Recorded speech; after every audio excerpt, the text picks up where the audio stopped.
இப்போ நான் ஒரு பாட்டு பாட போகிறேன். என்னாயுள் ரேகை நீயடி என்னாணி வேரடி சுமை தாங்கும் எந்தன் கண்மணி என்னை சுடும் பணி உனக்கென மட்டும் வாழும் இதயமடி உயிருள்ளவரை நான் உன் அடிமையடி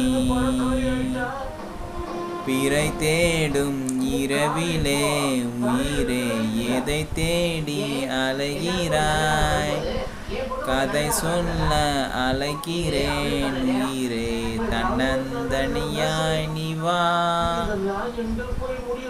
அவ்வளோதான் பாட்டு பிடிச்சா லைக் பண்ணுங்கள், அப்படியே யூடியூப்பில் சப்ஸ்கிரைப் பண்ணுங்கள், அப்படி ஃப்ரெண்ட்ஸ் கூட ஷேர் பண்ணுங்கள். அவ்வளோதான்.